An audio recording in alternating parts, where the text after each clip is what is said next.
ocorridos com Jesus. O primeiro fato foi que Jesus estava numa fase tão intensa do seu ministério, em face das múltiplas demandas das multidões, que ele não tinha tempo para comer, ele não tinha tempo para cuidar de si.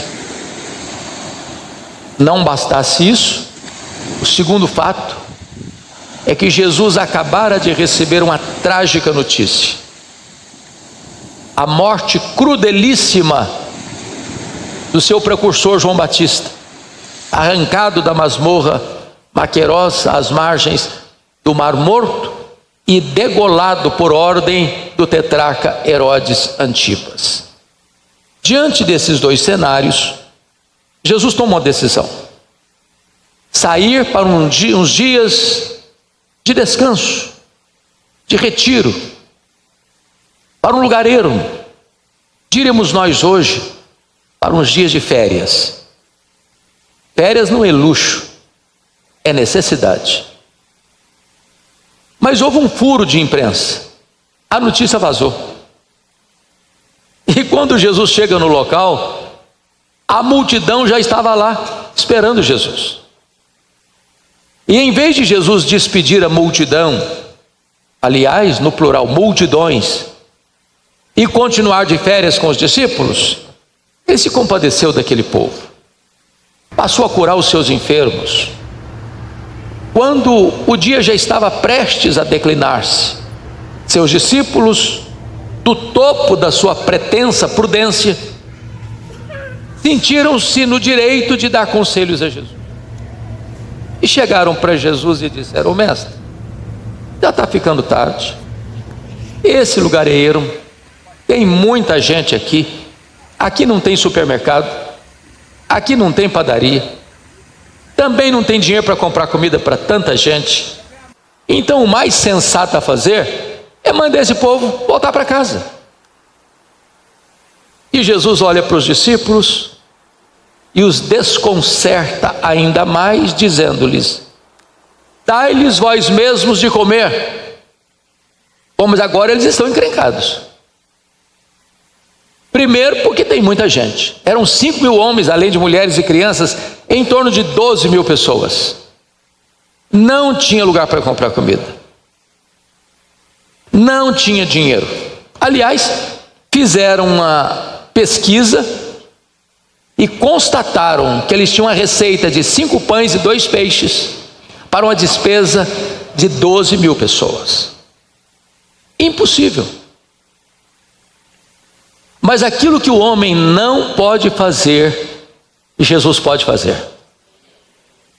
Jesus multiplicou pães e peixes e entrega nas mãos dos seus discípulos para que eles distribuíssem e alimentassem a multidão. E é aqui que começa o nosso texto.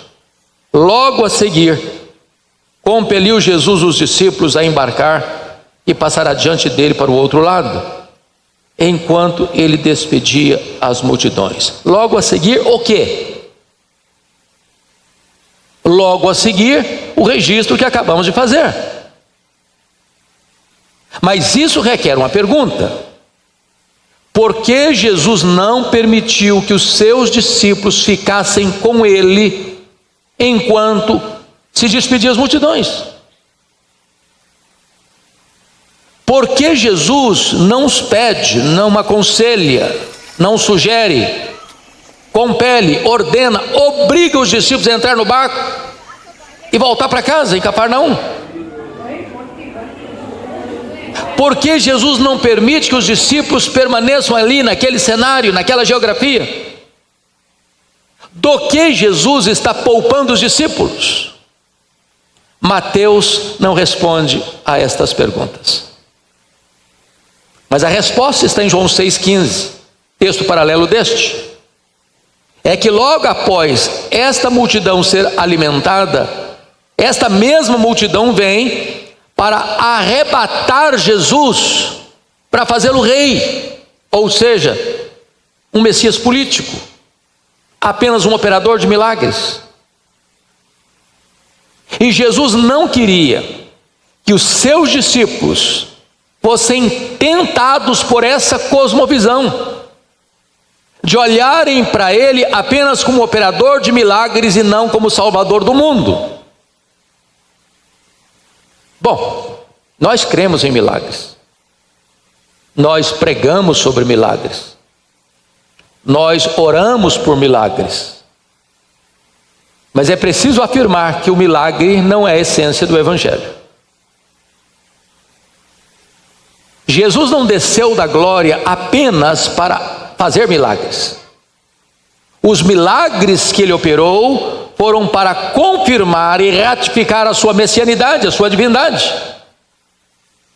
Mas a missão precípua dele, ao vir a este mundo, foi morrer na cruz pelos nossos pecados, ressuscitar para nossa justificação e nos dar a vida eterna. Então, como Jesus não queria que os seus discípulos fossem submetidos a essa agenda perigosa, sedutora, Jesus tira os discípulos de cena e ordena-os a voltarem para casa. Talvez uma pergunta fosse necessária também. Aquela multidão tinha alguma razão para ter a expectativa de um Messias que pudesse resolver os seus problemas, do aqui e do agora? Quebrar o jugo da opressão? E a resposta é um sonoro sim. Permitam-me, por favor, uma breve retrospectiva para destacar esse ponto. Lá em Gênesis 15, Deus dissera para Abraão, o tronco desta nação, que a sua descendência seria numerosa, numa linguagem hiperbólica, como as estrelas dos céus, mas que seria escrava em terra estrangeira por 400 anos. E agora Israel está no Egito. A história de José já é uma história pretérita. Israel está agora debaixo do chicote, pisando barro, ou trabalhos forçados. Deus tira Israel com mão forte e poderosa do Egito, peregrinam 40 anos pelo deserto, acossados pelos amalequitas, pelos edomitas, pelos amonitas, pelos moabitas. Eles entram na terra prometida, mas Josué 13:1 diz que não conquistaram toda a terra, e os povos cananeus tornaram-se como espinhos em suas ilhargas. Depois de um longo período dos juízes, 330 anos, o período mais terrível, amargo, doloroso, de oscilação espiritual de toda a história de Israel. E no maior parte do tempo Israel foi oprimido pelos inimigos que vinham, confiscavam suas terras, roubavam os frutos das suas lavouras, deixando-os à míngua. Então clamam por um rei, estabelece-se a monarquia em Israel. E o primeiro rei de Israel morre em campo de batalha contra os seus arqui-inimigos, os filisteus. Depois da morte de Salomão em 931, por inabilidade política do seu filho e sucessor Roboão, Israel é rasgado. Das 12 tribos, 10 seguem a liderança cismática de Jeroboão I, formando o reino do norte, o reino de Israel, que durou 209 anos, 931 a 722. 19 reis, 8 dinastias, nenhum desses reis andou com Deus, e essas 10 tribos do norte, na maior parte, viveu debaixo da opressão de seus inimigos, até que em 722 a Assíria leva esse povo para o exílio. As 2 tribos do sul suportaram um pouco mais, mas em 586 Nabucodonosor invade Jerusalém, incendeia o templo de Salomão e leva o povo para 70 anos de cativeiro na Babilônia. A Babilônia caiu, mas Israel fica debaixo do domínio do Império Medo-Persa. O Império Persa caiu, Israel fica debaixo do domínio do Império Grego. Alexandre o Grande morre precocemente antes de completar 33 anos de idade. Israel fica ora sob o domínio dos Ptolomeus do Egito, ora sob o domínio dos Seleucas da Síria. Em 63 a.C., Pompeu conquista aquele território, e agora Israel está debaixo do controle e domínio do poderoso Império Romano. Portanto, era a expectativa deste povo um Messias que pudesse dar a eles libertação do jugo e da opressão dos seus inimigos.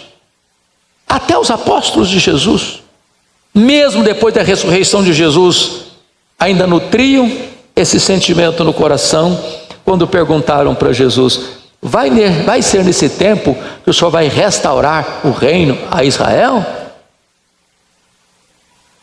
Jesus deixou claro que o reino dele não é político, nem mesmo geográfico. O reino dele está no seu coração, você que creu no Senhor Jesus Cristo.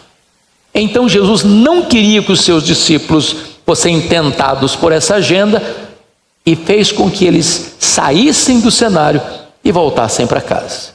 Bom, agora vamos olhar o texto. Perdoe-me da introdução tão longa.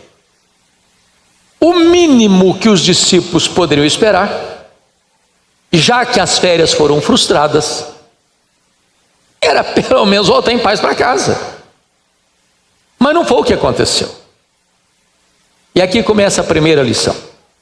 E a primeira lição é esta: mesmo quando você está fazendo o que Jesus mandou você fazer, mesmo quando você está vivendo rigorosa e literalmente debaixo da autoridade de Jesus, ainda assim você enfrenta tempestades na vida.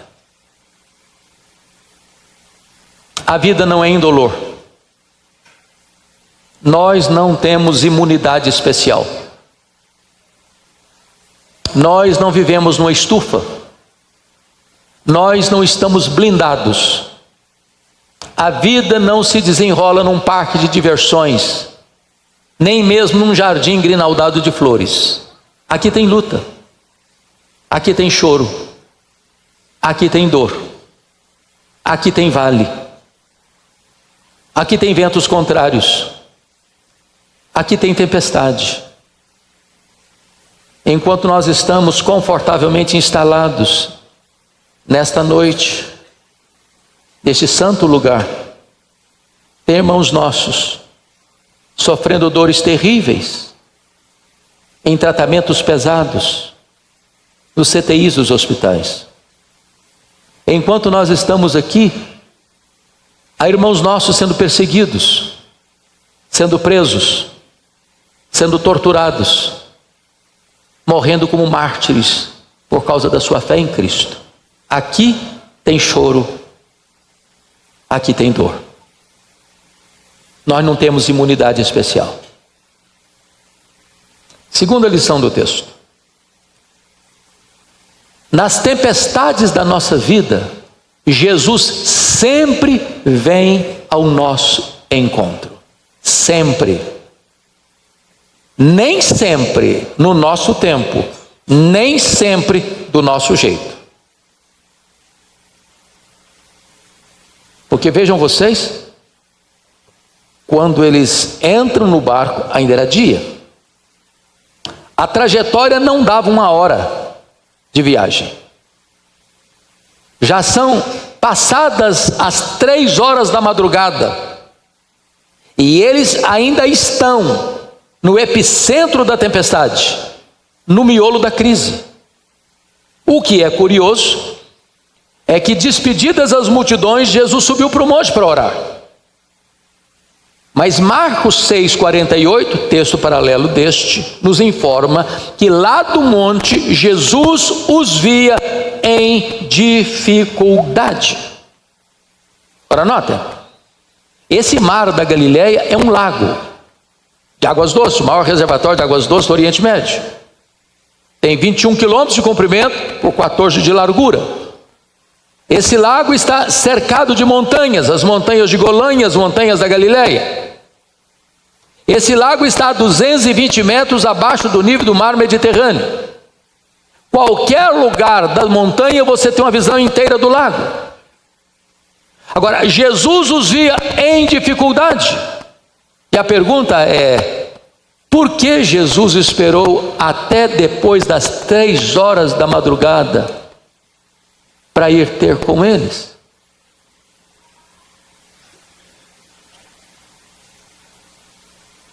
Às vezes nós queremos que Ele venha no nosso tempo, dentro da pressa da nossa agenda. Permita-me uma análise disso. Quem aqui nesse auditório já ora por uma causa há mais de 5 anos? Levanta a mão. Há mais de 5 anos. Quantas vezes você já perguntou para Deus: até quando, Senhor? Por que a resposta não chegou ainda?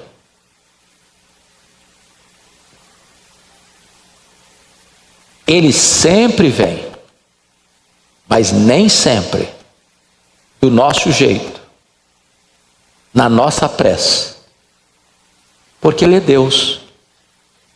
Ele sabe a hora certa, a forma certa de vir ao nosso encontro. Se Ele está demorando, não é porque Ele não se importa. Ele vem no tempo dEle, da forma dEle, para a glória dEle, para que fique definido e claro que Ele tem poder para reverter as situações mais adversas, para mudar o placar do jogo da nossa vida, para virar a mesa da nossa história e para fazer um milagre na nossa vida, mesmo quando nós achamos que já passou a hora da intervenção divina. Terceiro lugar, terceira lição: Ele sempre vem, ainda que na quarta vigília da noite. Vocês bem sabem que a noite era dividida em 4 vigílias. Das 6 da tarde às 9 da noite a primeira, das 9 da noite à meia-noite a segunda, da meia-noite às 3 da madrugada a terceira, das 3 da madrugada às 6 da manhã a quarta vigília. A hora mais escura da noite. Por que na quarta vigília? É a hora do maior cansaço.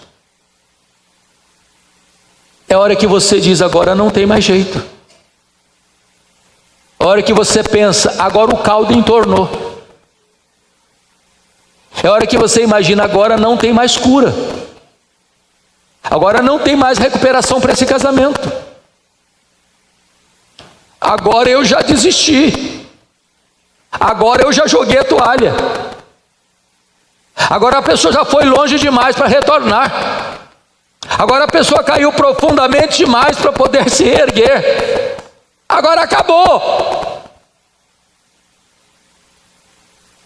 Eu quero dizer para você que mesmo quando os seus e os meus e os nossos recursos acabam, os recursos de Jesus continuam intactos. Quando você acha que não tem mais jeito, com Jesus tem jeito. Quando a medicina dá o diagnóstico: não tem cura, com Jesus tem cura. Quando você pensa que o casamento acabou, com Jesus não acabou.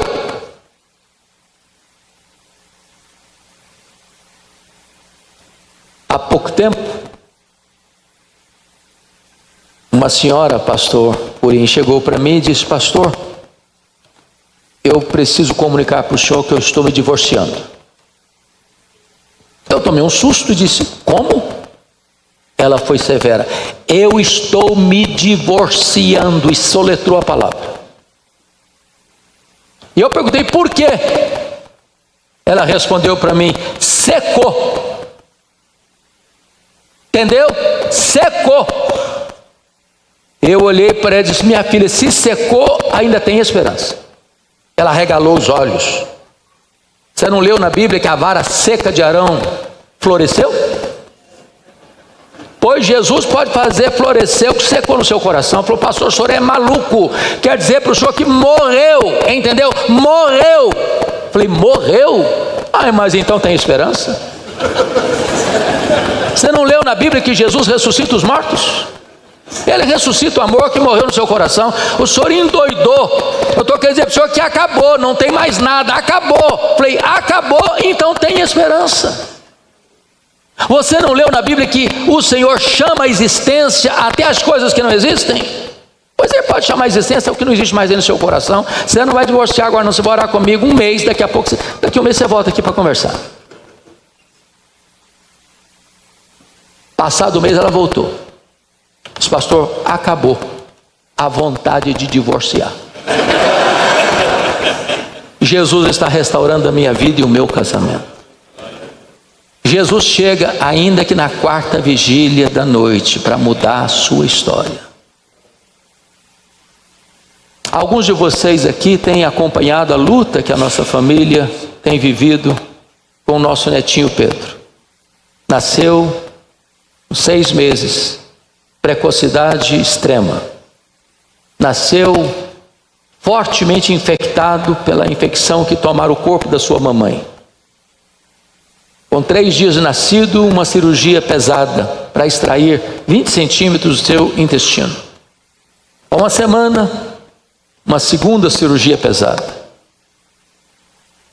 102 dias no CTI.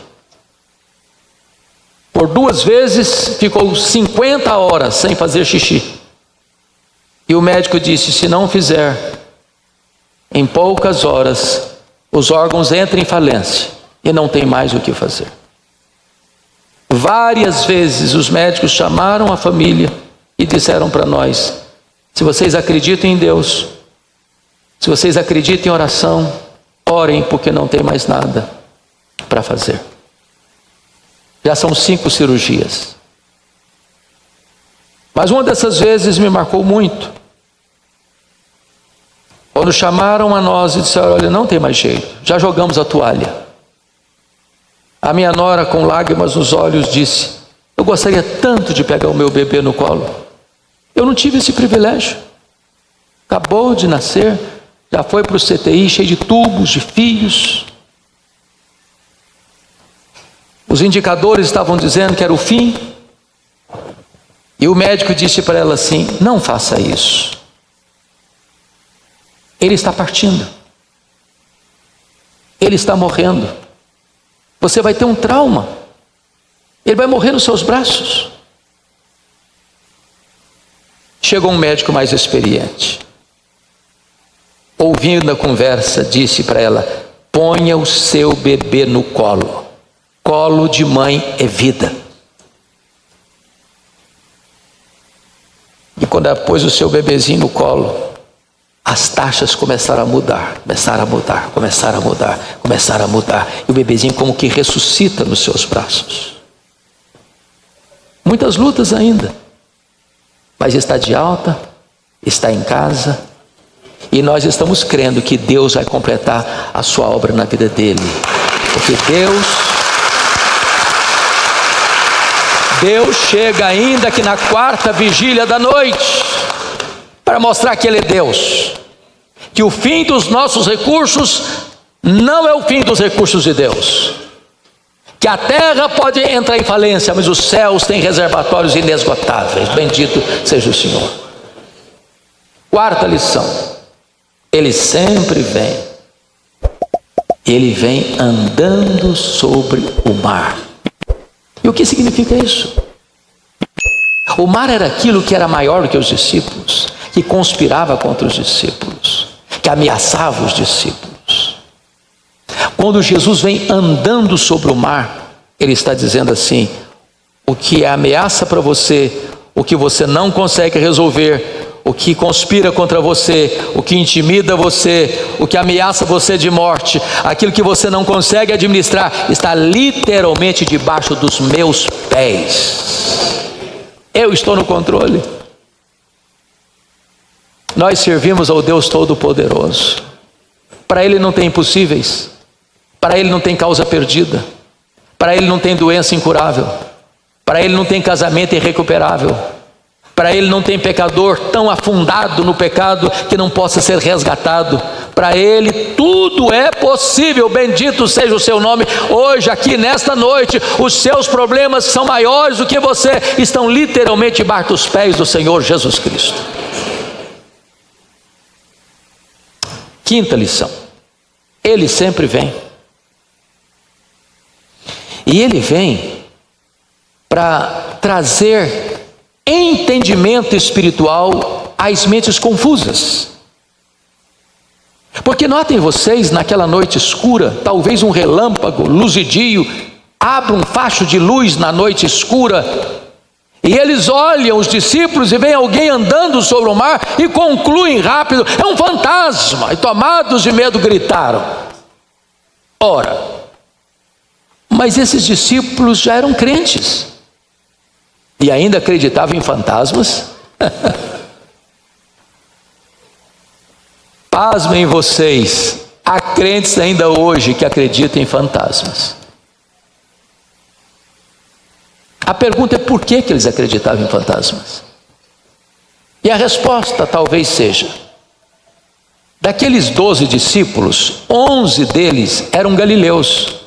Só Judas Iscariotes tinha nascido na Judéia. A Galileia era a região mais povoada. A Galileia era cercada de povos gentílicos, povos pagãos, povos politeístas, povos cheios de crendices. A Bíblia chama Galileia dos gentios. Tanto é verdade isso, que em Mateus 16, quando Jesus está lá no extremo norte da Galileia, lá nas fraldas do Monte Hermon, lá em Bânias, onde nasce o Rio Jordão, lá em Cesareia de Filipe, Jesus faz uma enquete com seus discípulos assim: quem dizem os homens ser o Filho do Homem? E a resposta foi: Jesus, esse povo da Galileia está muito confuso.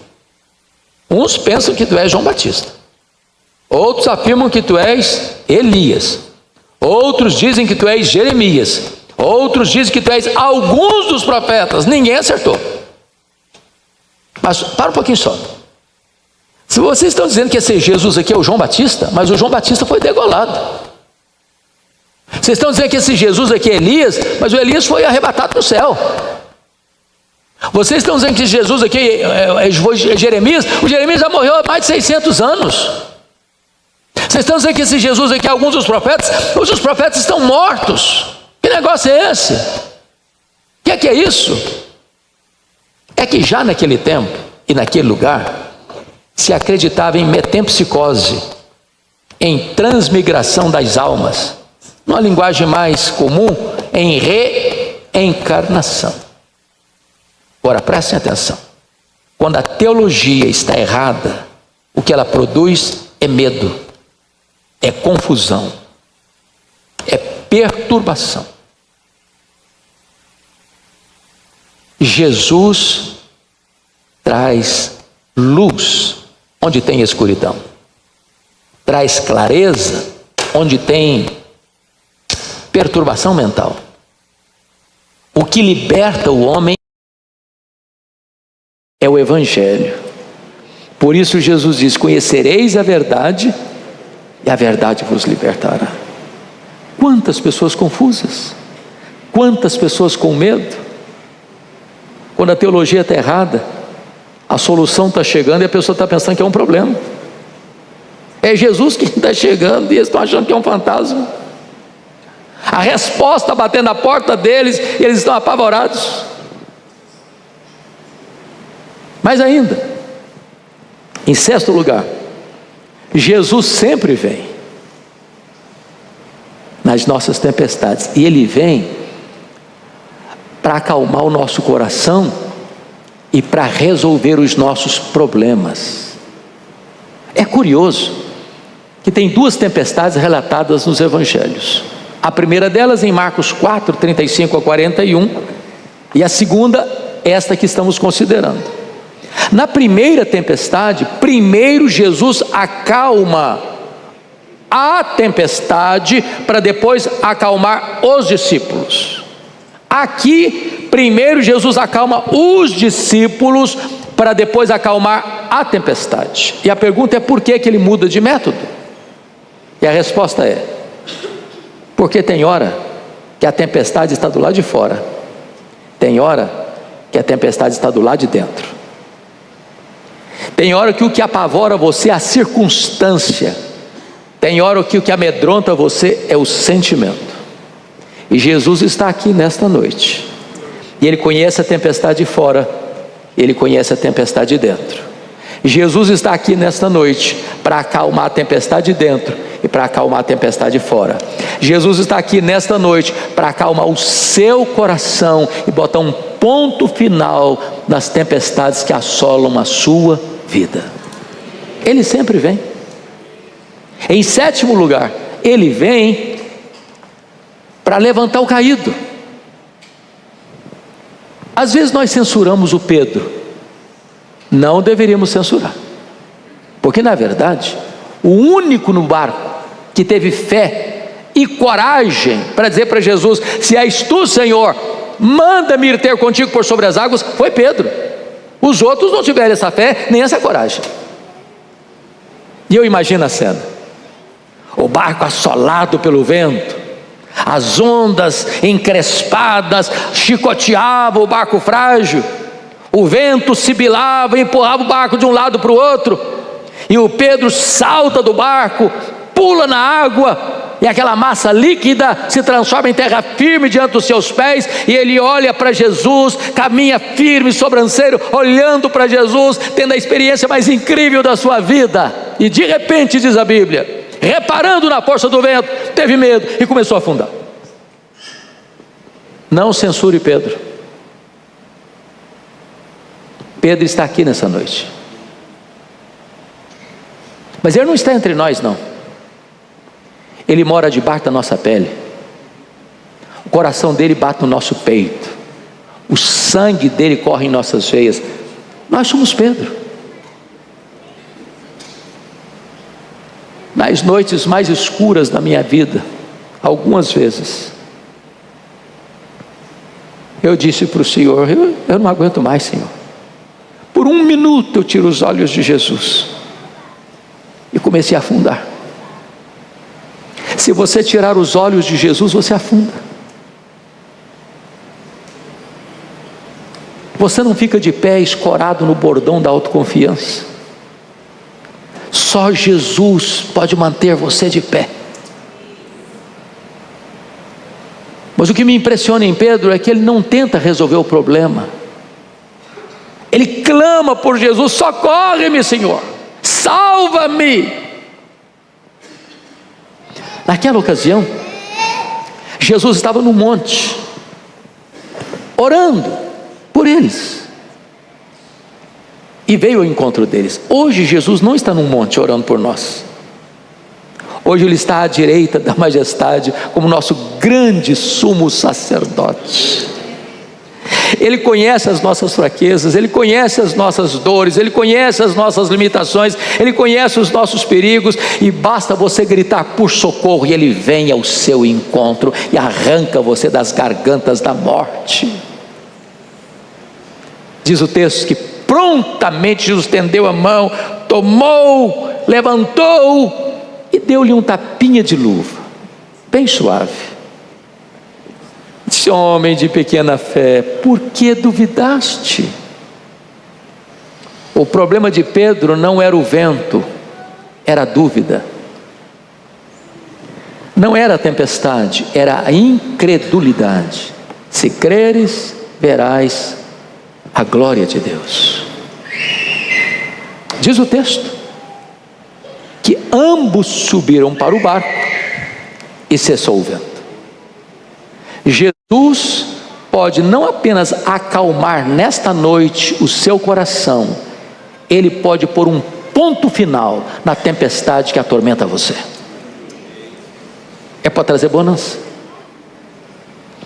Mateus não nos dá essa informação, mas eu recorro mais uma vez ao registro de João, capítulo 6, verso 21, diz que ambos subindo para o barco, chegaram ao seu destino. E eu quero dizer para vocês que nós também chegaremos ao nosso destino, não num cais, não num porto, mas nas praias áureas da eternidade, na casa do Pai, na Nova Jerusalém, no paraíso, no lugar de glória. O Salmo 84 diz que nós vamos indo de força em força, e cada um comparecerá diante de Deus em Sião. O Salmo 73 diz que Deus nos toma pela sua mão direita, nos guia com o seu conselho eterno e nos recebe na glória.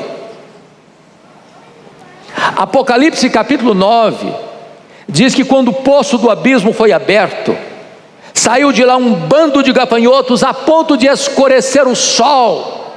Mas não eram gafanhotos, eram demônios, com cara de cavalo, com rosto de homem, com cabelo de mulher, com dentes de leão, com couraça de ferro, atormentando os homens como a picada de escorpião. O que significa isso? Cabeça de cavalo é porque o cavalo era a maior máquina de guerra daquele tempo. Uns confiam em carros, outros em cavalos. Nós nos gloriaremos em o nome do Senhor. Cara de homem, rosto de homem, inteligência, estratégia, metodologia. Cabelo de mulher, reportando aos cultos pagãos, onde as mulheres soltavam os cabelos em danças alucinadas e eróticas, sensualidade. Dente de leão, destruição. Couraça de ferro é que esses demônios não podem ser vencidos com armas convencionais. É preciso de armas espirituais poderosas em Deus para destruir fortalezas e anular sofismas. Picada de escorpião é que esses gafanhotos que não vão atacar a vegetação, mas vão atormentar os homens. Agora notem, que homens? Atormentar os homens, exceto aqueles que têm o selo de Deus sobre a sua vida. Quando você creu no Senhor Jesus, você foi selado com o Santo Espírito da promessa, e você é propriedade exclusiva de Deus, e os demônios não têm autorização para atormentar a sua vida. Você está nos braços do divino pastor, e ninguém pode lhe tocar, louvado seja o Senhor. Apocalipse capítulo 13 diz que todos os povos, nações da terra vão adorar o dragão, o diabo e o anticristo. Todos os povos e todas as nações da terra vão adorar o diabo e o anticristo, exceto aqueles cujos nomes estão escritos no livro da vida do Cordeiro. No dia que você creu no Senhor Jesus, lhe foi dado também esta alegria e esta garantia e essa verdade absoluta. O seu nome está escrito no livro da vida do Cordeiro. Sabe o que significa? Jesus não vai perder para o diabo e para o anticristo nenhuma das suas ovelhas. Nenhuma das suas ovelhas vai adorar o diabo ou o anticristo. Todos nós estamos salvos, estamos seguros nos braços do divino pastor, e todos nós chegaremos salvos e seguros ao nosso destino. Louvado seja o Senhor. Chegaremos salvos e seguros. Permitam-me remetê-los ao último versículo, verso 33, para encerrar. E esse verso 33 oportuniza-nos a pergunta mais recorrente da teologia e da filosofia. E a pergunta é esta: se Deus nos ama, por que sofremos? Não seria muito mais fácil uma viagem sem tempestade? Não seria muito melhor um voo de cruzeiro sem turbulência? Por que passamos por tempestades? O versículo 33 nos dá duas respostas. Diz o texto que quando subiram para o barco, os discípulos o adoraram. Leia atentamente a sua Bíblia e você verá que quem adora está prostrado. É impossível adorar o Rei da Glória com o narizinho empinado. Impossível. Diante dele até os serafins cobrem o rosto. Agora, entendamos uma coisa: mais pessoas se dobram na tempestade do que na bonança. Mais pessoas se dobram na doença do que na saúde. Mais pessoas se dobram na adversidade do que na prosperidade. Como diz o profeta Naum, às vezes o Senhor faz o caminho de acesso dele ao nosso coração na própria tempestade. Sabe qual é o seu problema? Sabe qual é o meu problema? É que nós temos a nuca rígida demais. A Bíblia chama isso de dura cerviz. Às vezes o Senhor permite uma tempestade para a gente se inclinar e adorá-lo. Por que Ele permite tempestade? Segundo lugar, para nos levar a um nível mais profundo de experiência com Ele. Os discípulos disseram: verdadeiramente és Filho de Deus. Mas eles já sabiam disso. Eles já sabiam disso. Eles já tinham visto Jesus dar vista aos cegos, dar audição aos surdos, dar voz aos mudos, dar movimento aos coxos. Mas agora Jesus faz um milagre na vida deles, na vida deles, na vida deles.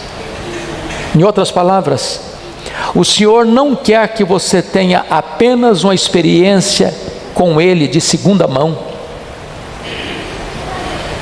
O Senhor quer que você tenha a sua própria experiência com Ele. Permitam-me ilustrar e eu encerro. Lembram-se de Jacó? Neto de Abraão, filho de Isaque? A Bíblia diz que o Jacó, por influência da sua mãe Rebeca, entrou nos aposentos de seu pai Isaque, que já estava quase cego, e mentiu, passando-se por Esaú, traindo o irmão e enganando o pai. E por causa disso, foi jurado de morte pelo seu irmão e precisou fugir de casa às pressas. Quando você lê isso de forma rasa e superficial, passa às vezes a ideia de que o Jacó era um jovem, um adolescente, que vivia na barra da saia da mãe, influenciado pela mãe. Mas sabe quantos anos tinha o Jacó quando saiu de casa? Fugido? 77 anos. Solteiro. Tem esperança para vocês, fiquem calmos.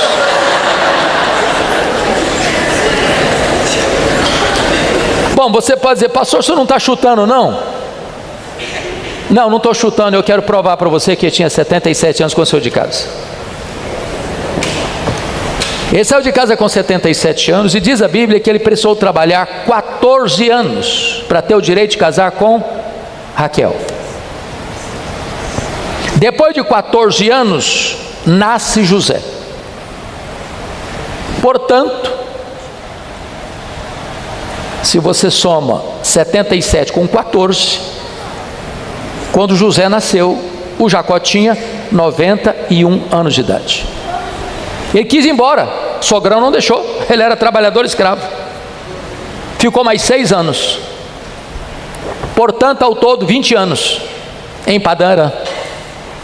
Então, quando Jacó saiu de Padã Arã, ele tinha 97 anos e o José tinha 6 anos. Estão acompanhando o raciocínio? Ok. O José foi vendido pelos seus irmãos para o Egito como escravo com 17 anos. Portanto, quando José foi vendido para o Egito, o Jacó tinha 108 anos. 108 anos, certo?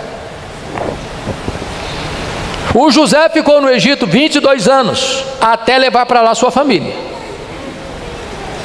Ora, se o Jacó tinha 108 anos quando José foi para o Egito, 22 anos depois, quantos anos tem Jacó? 130 anos. A Bíblia diz que foi para o Egito com 130 anos. Viveu no Egito 17, morreu com 147 anos. Então, está provado que o Jacó, saiu de casa com 77 anos de idade. Bom, isso é estatística, não é o ponto que eu quero enfatizar. Voltemos então à história. Quando ele sai de casa com 77 anos, o primeiro pouso dele foi em Betel. E ali Deus se revelou a ele e disse: eu sou o Deus de Abraão, eu sou o Deus de Isaque, teu pai. Mas Deus não completou: eu sou o teu Deus. Até os 77 anos de idade, o Jacó conhecia Deus apenas como Deus do seu avô e o Deus do seu pai, mas não como Deus da sua vida. Passaram-se 20 anos. Ele está voltando para sua terra. Passa pelo vale de Jaboque aos 97 anos. E diz a Bíblia que o próprio Deus entra em luta com ele. E ele não quer ceder. Força com força, poder com poder, destreza com destreza. Então o Senhor o deixa aleijado, para não perdê-lo para sempre. E agora é o Jacó que não quer deixar o Senhor ir. E diz: eu não te deixarei ir se tu não me abençoares. De que bênção ele está falando? Dinheiro não é porque já é um cara rico. Família não é porque ele tem numerosa família. Que bênção é essa que ele não pode mais abrir mão? É uma nova vida, é uma experiência com Deus, é uma conversão genuína. Então o Senhor pergunta para ele: qual é o teu nome? Por que Deus fez essa pergunta para ele? Será que Deus não sabia o nome dele? É que há 20 anos, quando ele entrou nos aposentos do seu pai Isaac, Isaac perguntou: quem é você? Jacó respondeu: eu sou Esaú. És Esaú mesmo? Sim, eu sou Esaú. E mentiu. Agora Deus pergunta: qual é o teu nome? Ele responde: Jacó, suplantador. Aquilo não foi uma resposta, aquilo foi uma confissão. E Deus então não vai chamar mais suplantador, vai chamar príncipe, vai chamar Israel. E a Bíblia diz que ali ele viu a Deus face a face, e a sua vida foi salva. E a partir dali Deus se revela para o mundo com um novo nome: eu sou Deus de Abraão, eu sou Deus de Isaac, eu sou Deus de Jacó. Ali Jacó teve a sua própria experiência com Deus. O Senhor trouxe você lição, como vêm as dores de parto, que está para dar à luz, e de nenhum modo escaparão. Então, notem vocês que toda esta carta tem como objetivo principal tratar da segunda vinda de Cristo. Hoje nós examinaremos o texto em pauta, porque é o texto principal da epístola sobre a segunda vinda de Cristo. E este assunto é levantado pelo apóstolo pela seguinte razão. Eu acho que eu disse isso aqui, salvo melhor juízo, em outra ocasião, que nós estamos lidando com duas igrejas gregas no Novo Testamento. Estamos lidando com esta igreja tessalônica, que fica no norte da Grécia. Naquela época era chamada província da Macedônia, e Tessalônica era a capital da Macedônia. Depois você desce lá para o sul da Grécia, e você chega em Corinto. Corinto também era uma cidade grega, que era a capital de uma outra província chamada Acaia. E essas duas cidades gregas, a do norte e a do sul, Tessalônica e Corinto, colocaram em xeque, em dúvida, a doutrina da ressurreição. E por quê? Pela influência do pensamento grego, pela influência da filosofia grega. Que filosofia era essa? Era o chamado, um problema que atingiu a igreja de forma tão forte, uma heresia tão forte chamada de gnosticismo. O gnosticismo era incubado no ventre da principal visão filosófica dos gregos, que era o dualismo. Os gregos acreditavam que a matéria que você pega na mão, apalpa, vê, era má. O espírito que você não vê, é imaterial e espiritual, era essencialmente bom. Com isso, os gregos acreditavam que o corpo, que é matéria, era mau. Que a alma, que é imaterial, invisível e espiritual, era boa. Então os gregos aplaudiam a morte, no sentido de que, não que a morte fosse boa em si, mas que a morte decretava a libertação do corpo. Quando a alma saía do corpo, eles entendiam que o corpo era uma prisão, era um claustro, que era mal em si. Então a alma, ao sair do corpo na morte, isso era uma coisa boa, era uma libertação. Então na cabeça dos gregos, falar em ressurreição em trazer de volta uma alma para dentro de um corpo que é matéria e que é mal, era um anticlímax, era um retrocesso e não uma gloriosa esperança.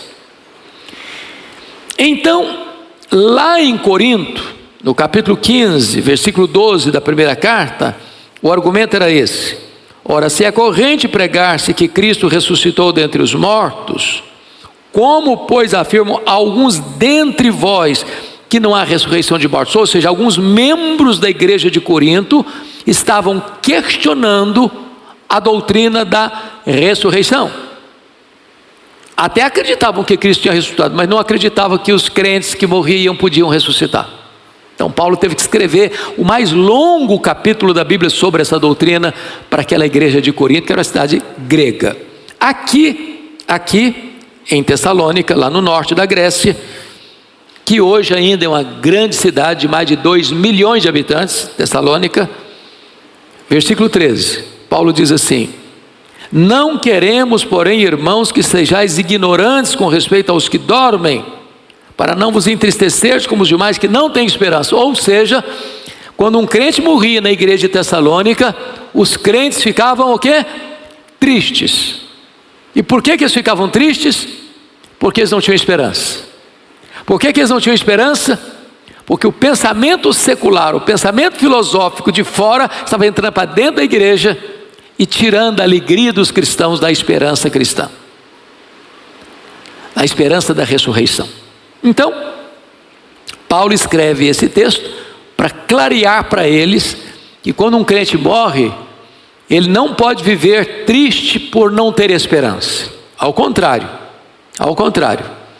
ele pode ter esperança, porque Jesus ressuscitou, nós vamos ressuscitar, Jesus vai voltar, e aqueles que estiverem vivos serão transformados, os que estiverem mortos ressuscitarão, e todos nós juntos seremos arrebatados para encontrar o Senhor Jesus nos ares.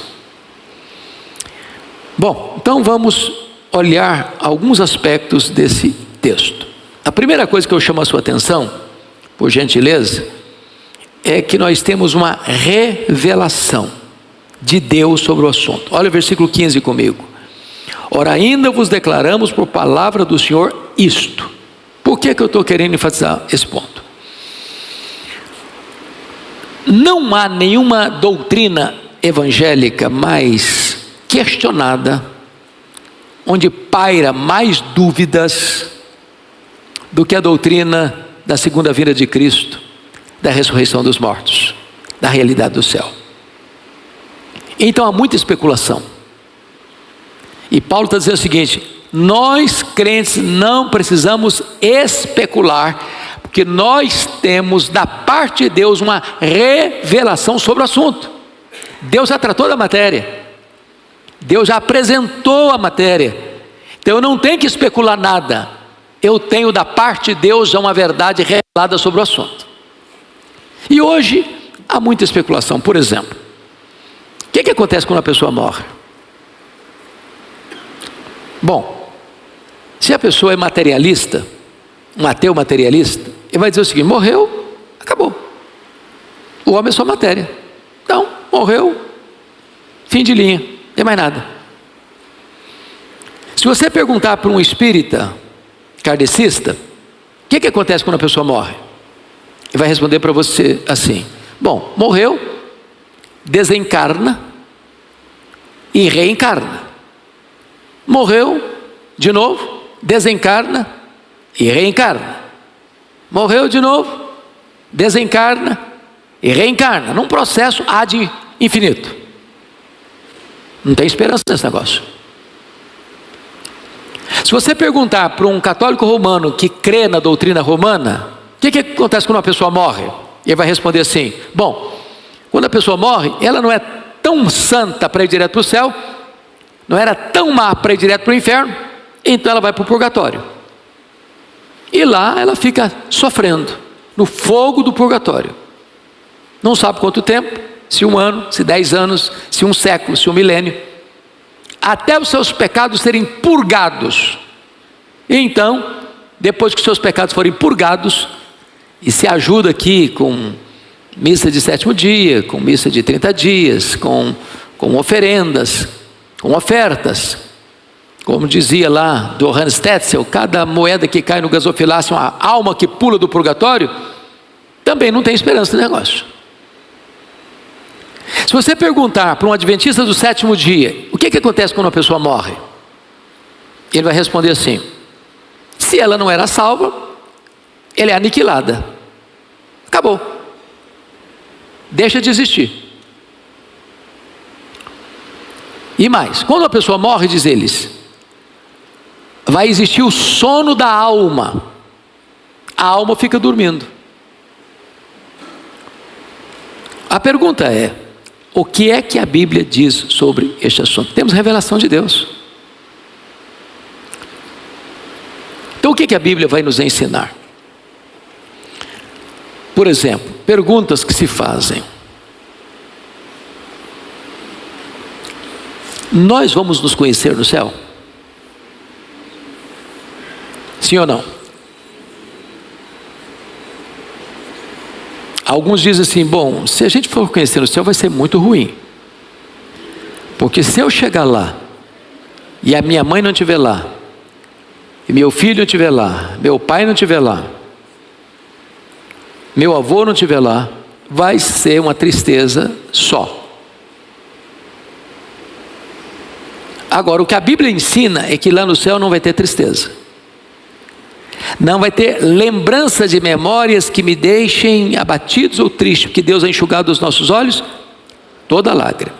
Então não haverá tristeza no céu, não haverá lembrança amarga no céu. O lugar de lembrança amarga é no inferno. O rico morreu, foi para o inferno, em tormento, lembrou das oportunidades perdidas, lembrou da casa do pai, lembrou dos irmãos. Ele está cheio de memórias amargas, mas no céu não tem memória amarga, então não tem lembrança de nada amargo. Volta a pergunta: nós vamos nos conhecer no céu? E a resposta é um sonoro sim. É óbvio que nós vamos nos conhecer no céu. Você já pensou você morar com alguém eternamente sem saber quem ele é? Faz sentido isso? Aqui nós estamos nos conhecendo em parte.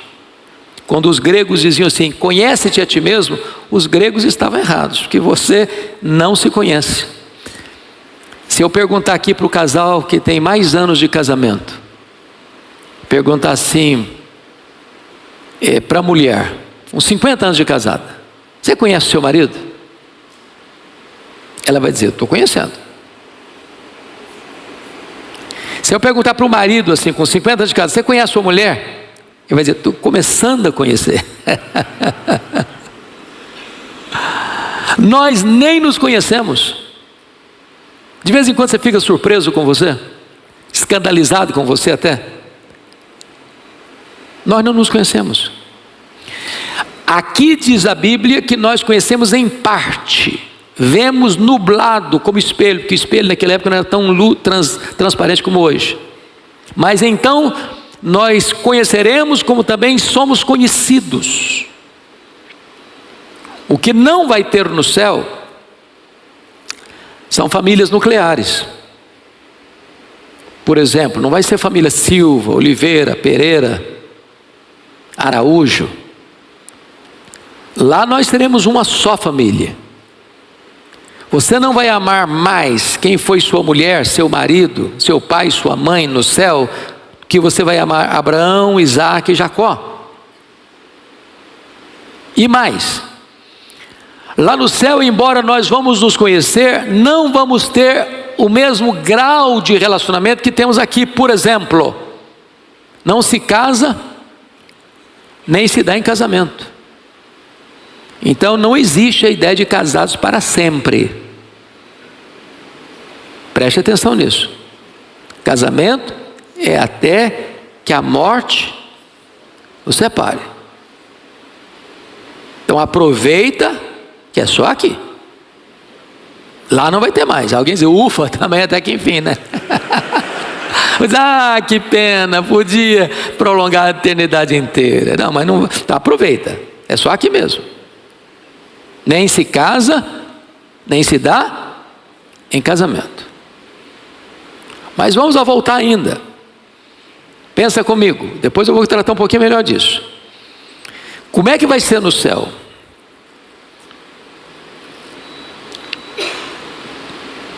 Pensa comigo num bebezinho que está sendo formado no ventre da mamãe. Teve um problema lá de saúde e a gravidez não foi adiante. Houve um aborto. Vai ser um feto glorificado no céu? Ou pense no outro lado. Pense num senhor que chegou aos 100 anos de idade, ou na senhora que chegou aos 100 anos de idade.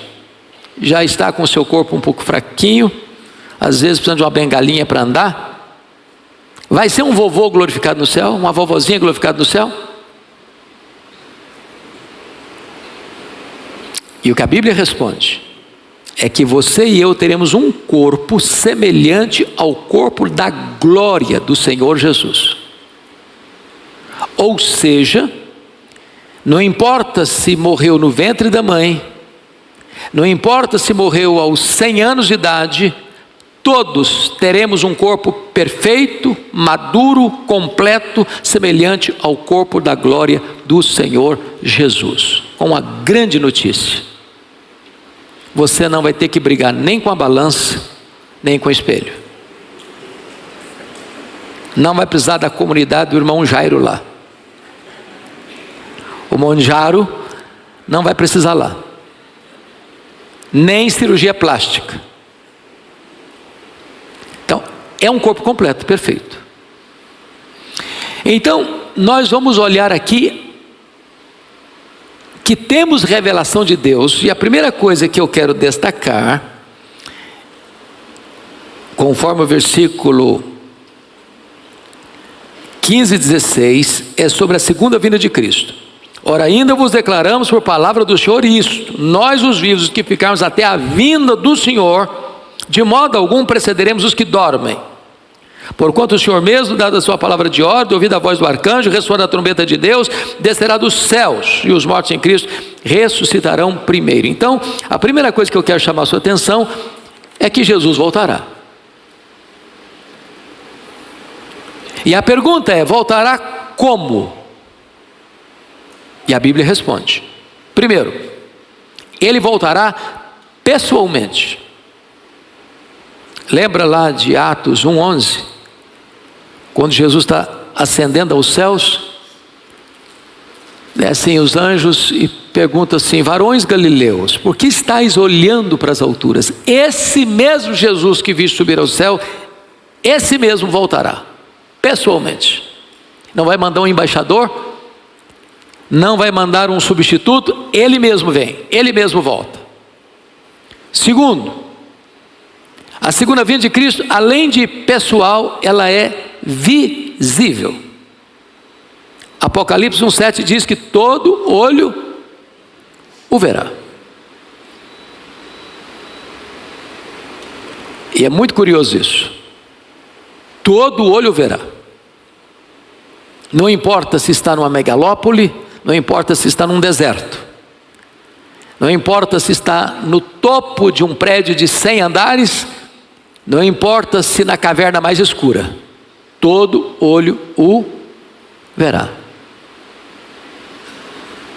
E o Senhor disse mais: você tem que vigiar, porque você não sabe que hora ele vem. Se pela manhã, se pela tarde, se é o cantar do galo de madrugada, de noite.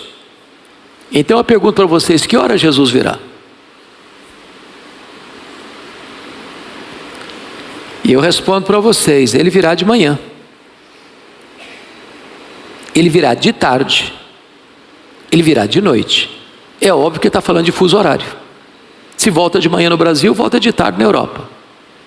Se volta de manhã no Brasil, volta de noite no Japão. Então Jesus voltará de manhã, Jesus voltará de tarde, Jesus voltará de noite, dependendo do local que você esteja.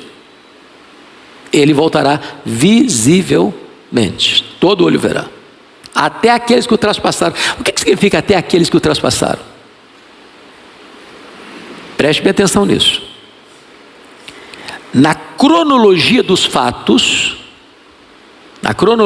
fatos, quando Jesus voltar, diz João 5, 28 e 29, todos os mortos ouvirão a sua voz, e sairão dos túmulos, uns para a ressurreição da vida, outros para a ressurreição do juízo. Portanto, os mortos que ressuscitam verão Jesus voltar. As pessoas que cuspiram no rosto de Jesus, as pessoas que esbordoaram a cabeça de Jesus, as pessoas que pregaram Jesus na cruz, verão Jesus voltar em majestade e glória, porque elas ressuscitarão antes para ver essa cena. Até os que transpassaram Jesus vão ter que vê-lo, vindo na sua glória. Terceiro, Jesus voltará audivelmente, ressoada a trombeta de Deus, ouvida a voz do arcanjo, ele descerá. Portanto, se a segunda vinda de Cristo vai ser o fato mais visível da história, será também o fato mais audível da história. Deus vai destampar os ouvidos dos surdos, porque todos vão ter que ouvir a voz do arcanjo e o ressoar da trombeta de Deus. Quarto, Jesus voltará repentinamente. A ideia lá na língua original vai ser no momento, num abrir e fechar de olhos. Numa outra linguagem, como relâmpago que risca os céus do Oriente e do Ocidente. A palavra momento lá em 1 Coríntios 15 é a palavra átomos do grego. E átomos, até bem pouco tempo o átomo era indivisível. Era a palavra usada, por exemplo, para você abrir e fechar seus olhos. Você já percebeu que você fecha e abre os seus olhos sem você perceber? É um ato até inconsciente, com a rapidez que você nem mesmo percebe. Ou também era usada a palavra para o faiscar de uma estrela, ou dadejar da cauda de um peixe. Vai ser com esta repentinidade que Jesus volta. Ou seja, não dá para se preparar de última hora. Quinto, Jesus voltará inesperadamente, vai ser como ladrão. Ou seja, nenhum ladrão manda um WhatsApp para a pessoa dizendo: a tal dia, tal hora, prepara um cafezinho, faz um pão de queijo que eu chego na sua casa. Ele chega o quê? Quando a pessoa não está esperando. Significa o quê então? Que a segunda vinda de Cristo não vai ser um dia óbvio. Vai ser um dia comum, que você vai levantar de manhã para levar filho na escola, para ir para o trabalho. Você vai sair para viajar. Vai ser um dia assim. Não sei se de manhã, não sei se de tarde, não sei se de noite, mas vai ser de manhã, de tarde, de noite, dependendo do lugar que você esteja. Inesperadamente. Sexto, a segunda vinda de Cristo será inescapável. Inescapável. A linguagem de 1 Tessalonicenses capítulo 5 é a linguagem da mulher grávida, que está para dar à luz. Se ela está grávida, ela vai dar à luz. O ser que está na barriga dela vai sair, necessariamente. E assim como é inescapável que a mulher grávida dê à luz, é inescapável que Jesus volte. Em outras palavras, não tem nenhuma corte, por mais egrégia que seja, que possa lavrar uma sentença dizendo: agora Jesus não volta mais. Ele vai voltar, querendo os homens ou não, gostando dos homens ou não, preparados estejam os homens ou não, ele vai voltar. Mas em sétimo lugar, ele voltará gloriosa e vitoriosamente. Com grande majestade e glória ele vem, se assenta no trono para julgar as nações e colocar todos os seus inimigos debaixo dos seus pés. Então vamos perceber algumas coisas aqui.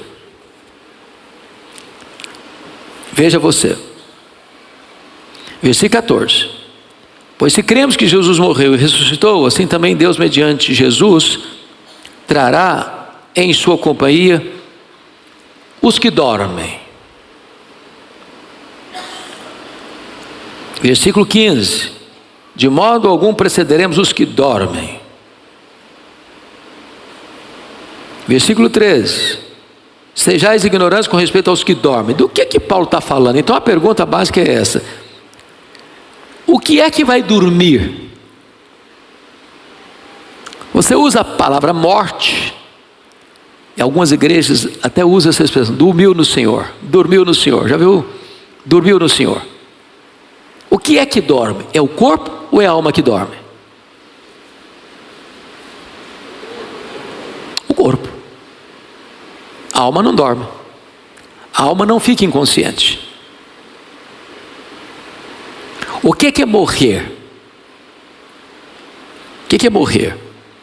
Deus fez o homem do barro, soprou em suas narinas o fôlego da vida e ele passou a ser o quê? Alma vivente. Morrer é quando essa alma, que é o sopro de Deus, é o vento de Deus, sai do corpo. Aquele corpo que foi feito do pó, é pó, volta ao pó. De tal maneira que o corpo não sobrevive sem a alma, porém a alma sobrevive sem o corpo, conscientemente. A alma está lá no céu clamando, e Apocalipse 20 diz que as almas estão lá no céu reinando com Cristo. Desde a primeira pessoa que morreu foi Abel, conscientemente, reinando com Cristo. Então não existe essa ideia de sono da alma, isso é uma heresia. Agora, quando a Bíblia usa a ideia de sono para o corpo que morre, essa é uma figura de linguagem. E o que ela significa? Primeiro, quando você fala que alguém está dormindo, você está dizendo que a pessoa está o quê? Descansando. O que é morte para o crente? Apocalipse 14, 13. Bem-aventurados aqueles que desde agora morrem no Senhor, para quê? Para que descansem das suas fadigas. Tem fadiga na vida da pessoa? Você já foi fazer visita nos hospitais?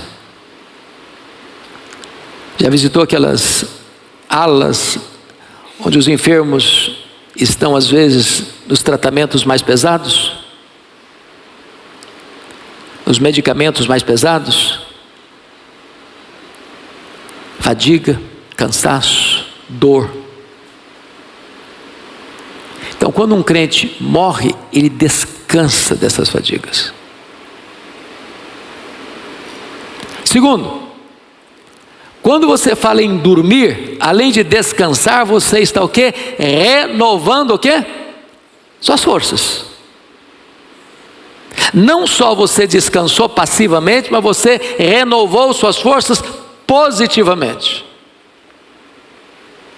Terceiro, quando você fala em sono, dormiu no Senhor, os que dormem, quem dorme vai fazer o quê? Vai acordar. Porque se não acordou, não dormiu. Aí morreu mesmo. Mas quando a Bíblia usa a figura de linguagem dormiu, o que isso implica? Implica em que a morte não tem a última palavra. A morte não é o fim da linha. A sepultura não é o último endereço. Significa que a morte tem prazo de validade. que quando Jesus voltar em glória, todos os mortos ouvirão a sua voz e sairão dos túmulos. Lá no céu não tem cortejo fúnebre. Lá no céu ninguém vai morrer.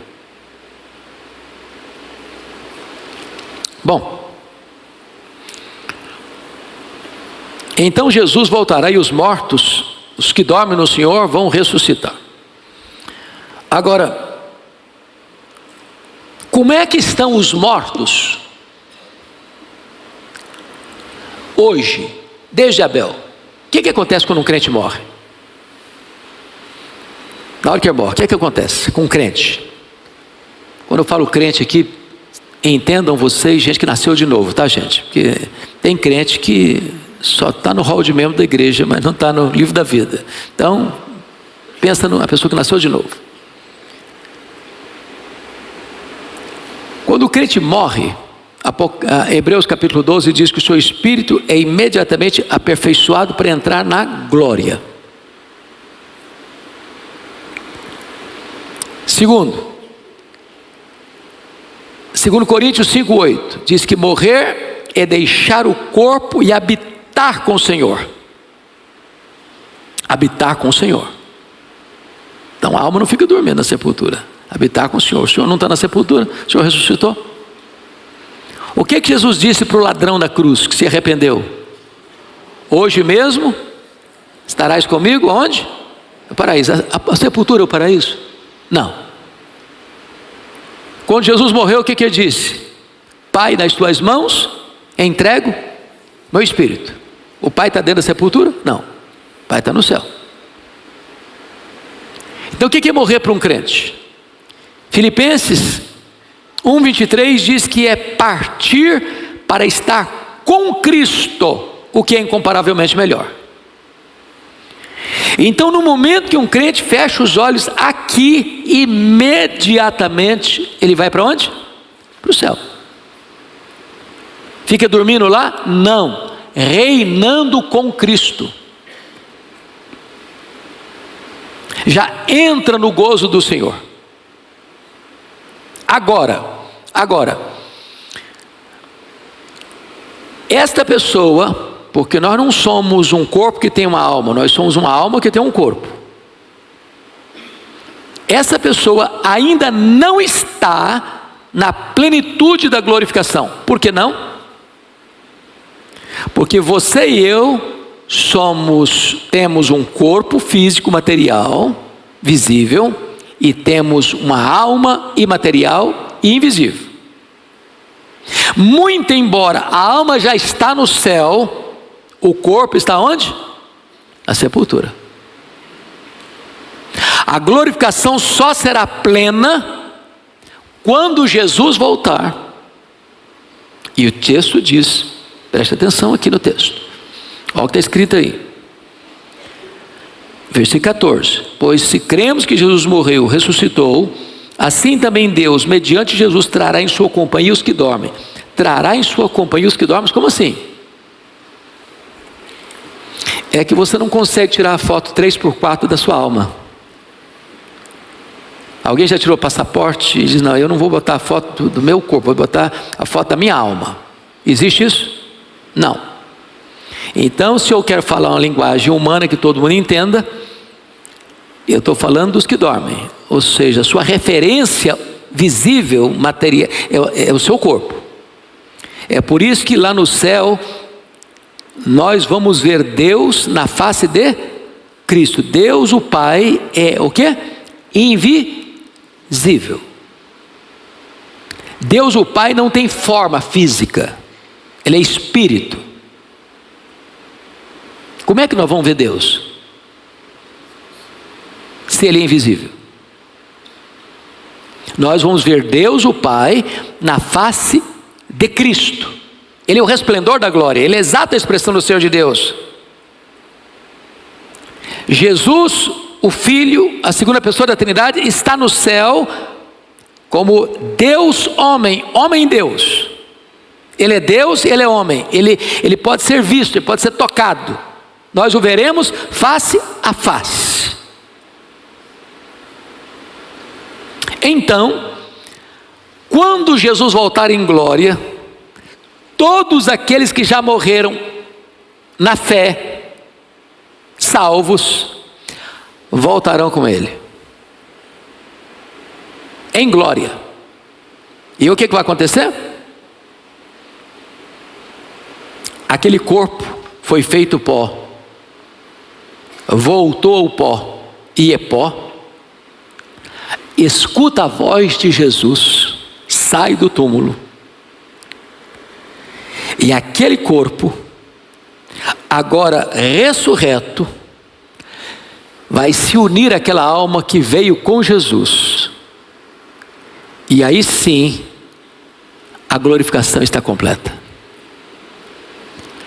E os que estiverem vivos, carne e sangue não pode herdar o reino de Deus. Então os que estiverem vivos, primeiro terão que ser transformados, para só então serem arrebatados, para estarem com Cristo nos ares, e assim estaremos para sempre com o Senhor. Então, dito isto, eu não sei onde pus meu óculos, está aqui. Sem óculos não consigo ler. Paulo está argumentando, em face dos crentes de Tessalônica, estarem entristecidos como os demais que não têm esperança quando alguém morria, que um crente, ao morrer em Cristo, não está em aspecto algum numa situação inferior ao que permanece vivo. Essa é a palavra de consolo que Paulo está trazendo, por duas razões. Primeiro, porque se o crente morre em Cristo, o que acontece quando o crente morre? Parte para estar com Cristo, o que é incomparavelmente melhor. E quando Jesus voltar, antes dos vivos serem transformados, antes, cronologicamente falando, os mortos em Cristo ressuscitam primeiro. Então já começa a desfrutar o céu antes, e ele é glorificado antes. O corpo dele é glorificado antes.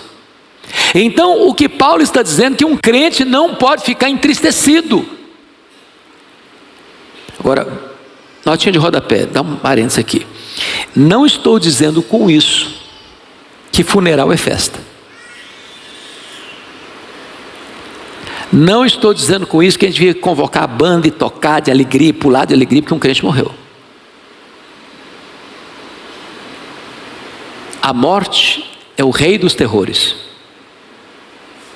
E quando eu leio a Bíblia de ponta a ponta, o que eu encontro num funeral, tanto no Velho quanto no Novo Testamento, é o quê?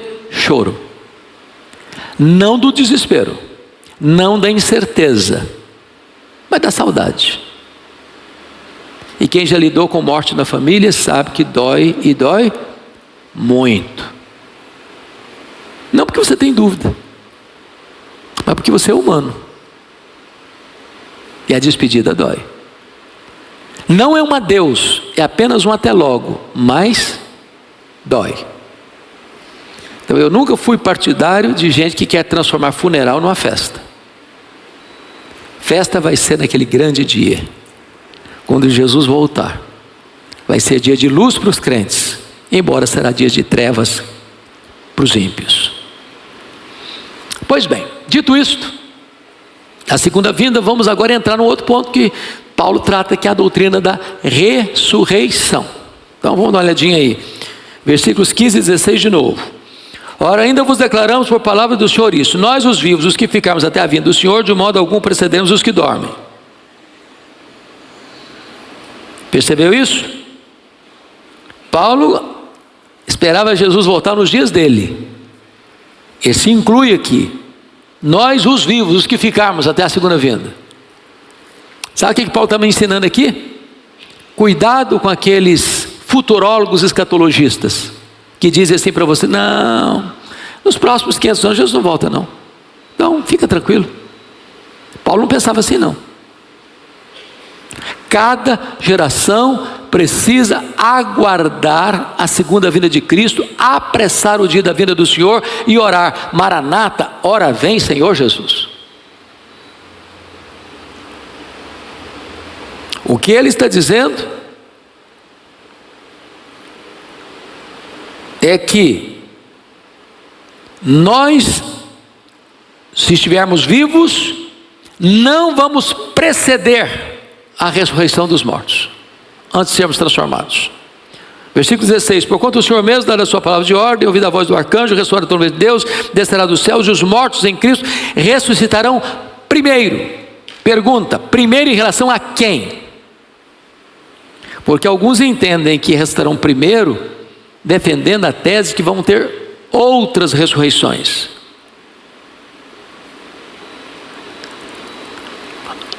Não encontro, honestamente, base bíblica para várias ressurreições. O que a Bíblia me ensina é em João 5, 28 e 29, que todos os mortos ouvirão a sua voz e sairão dos túmulos, uns para a ressurreição da vida, outros para a ressurreição do juízo.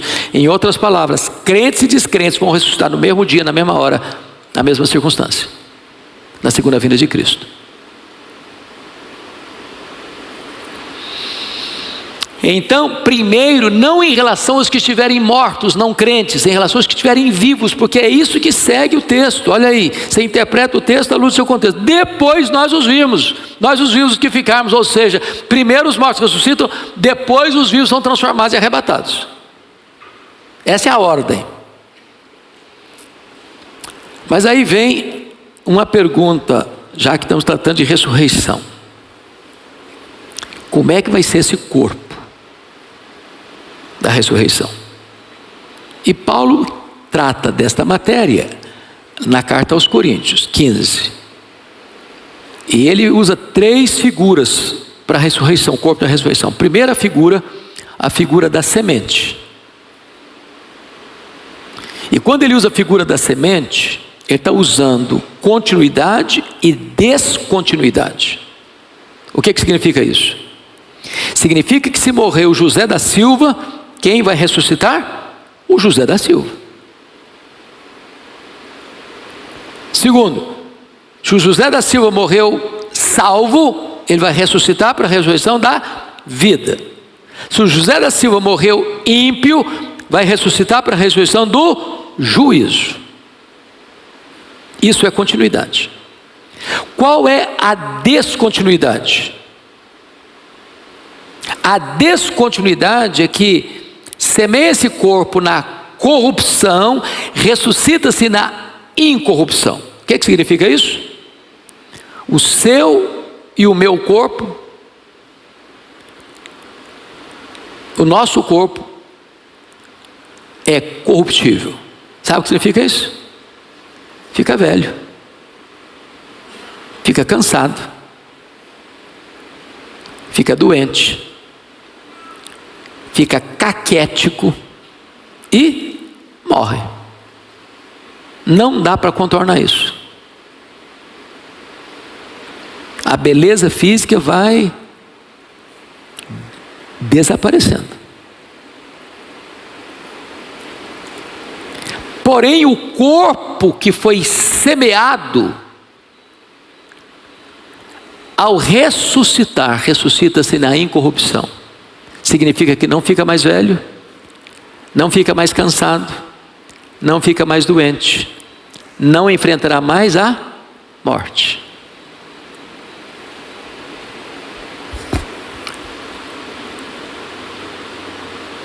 Segundo, semeia-se em desonra, ressuscita-se em glória. Irmãos queridos, às vezes a pessoa que morre depois de um longo sofrimento, o corpo está tão surrado, está tão machucado, está tão emaciado, de couro furado pelas costelas em ponta, que a palavra desonra é a única que cabe. Mas esse mesmo corpo que foi semeado em desonra, diz a Bíblia, vai ressuscitar em glória. E Daniel 12 diz que esse corpo vai brilhar como o sol no seu fulgor. É por isso que o Cristo ressurreto, quando apareceu para Saulo de Tarso no caminho de Damasco, a glória do Cristo glorificado deixou-o cego. É por isso que João, lá na ilha de Patmos, caiu como morto aos seus pés. O seu corpo vai brilhar como as estrelas, como os astros eternamente. Terceiro, ressuscita-se, semeia-se em fraqueza, ressuscita-se em poder. Convenhamos, irmãos, a força do jovem atleta, daqui a pouquinho vai acabando. Às vezes a cabecinha está boa, mas o corpo não acompanha.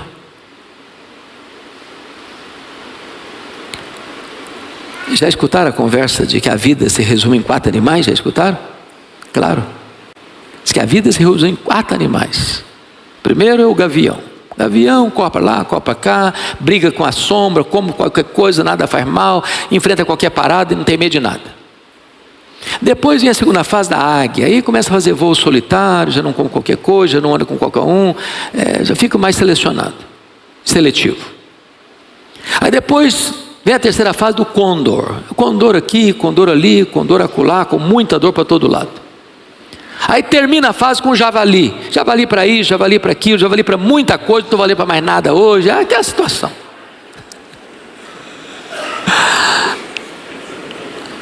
Mas o corpo da ressurreição é poderoso.